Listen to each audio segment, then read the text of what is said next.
சாரா, கடவுள் எனக்கு மகிழ்ச்சியை கொடுத்தார். இதை பற்றி கேள்விப்படும் அனைவரும் என்னுடன் மகிழ்ச்சி அடைவார்கள் என்றாள். ஈசாக்கு வளர்ந்து அவரது பெற்றோருக்கு மகிழ்ச்சியாக இருந்தார். சில ஆண்டுகளுக்கு பிறகு கடவுள் ஆபிரகாமின் விசுவாசத்தை பரிசோதித்தார். அவர் அவரிடம் ஆபிரகாம் என்றழைக்க, இதோ இருக்கிறேன் என்று ஆபிரகாம் பதிலளித்தார். அப்போது கடவுள், உன் மகனும் நீ நேசிக்கும் உன் ஒரே மகனுமான ஈசாக்கை கூட்டிக் கொண்டு மோரியாவின் பகுதிக்கு செல். நான் உனக்கு சொல்லும் மலைகளில் ஒன்றில் அவனை தகன பலியாக செலுத்து என்றார். மறுநாள் அதிகாலையில் ஆபிரகாம் எழுந்து தன் கழுதையின் மீது சேணத்தை போட்டார். தன் வேலையாட்களில் இருவரையும் தன் மகன் ஈசாக்கையும் தன்னுடன் அழைத்துச் சென்றார்.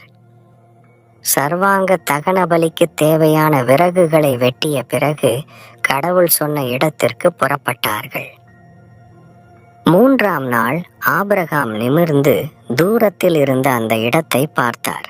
அவர் தன் வேலையாட்களிடம், நானும் பையனும் அங்கே போகும்போது கழுதையுடன் இங்கேயே இருங்கள்.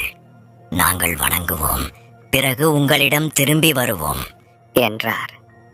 ஆபிரகாம் சர்வாங்க தகன பலிக்கான விறகுகளை எடுத்து தன் மகன் ஈசாக்கின் மேல் வைத்தார்.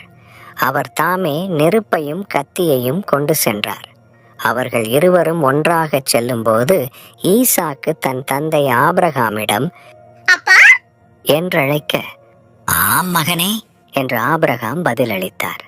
நெருப்பும் விறகும் இங்கே உள்ளன, ஆனால் எரிபலிக்கான ஆட்டுக்குட்டி எங்கே என்று ஈசாக்கு கேட்டார். அதற்கு ஆபிரகாம், என் மகனே, தகன பலிக்கான ஆட்டுக்குட்டியை தேவன் தாமே கொடுப்பார் என்றார். மேலும் இருவரும் ஒன்றாக சென்றனர். கடவுள் சொன்ன இடத்தை அவர்கள் அடைந்ததும் ஆபிரகாம் அங்கே ஒரு பலிபீடத்தை கட்டி அதன் மேல் மரங்களை அடுக்கினார். அவர் தன் மகன் ஈசாக்கை கட்டி பலிபீடத்தின் மேல் மரக்கட்டைகளின் மேல் கிடத்தினார். பின்னர் கையை நீட்டி மகனை பலி கொடுக்க கத்தியை எடுத்தார். ஆனால் கடவுளுடைய தூதர் வானத்திலிருந்து அவரை நோக்கி, ஆபிரகாமே, ஆபிரகாமே என்றழைக்க, இதோ இருக்கிறேன் என்று அவர் பதிலளித்தார். பையன் மீது கை வைக்காதே என்று வானதூதர் சொன்னார். அவனை ஒன்றும் செய்யாதே. உன் ஒரே மகனான உன் மகனை எனக்கு பலியிட நீ தயங்காததால் நீ கடவுளுக்கு பயப்படுகிறாய் என்பதை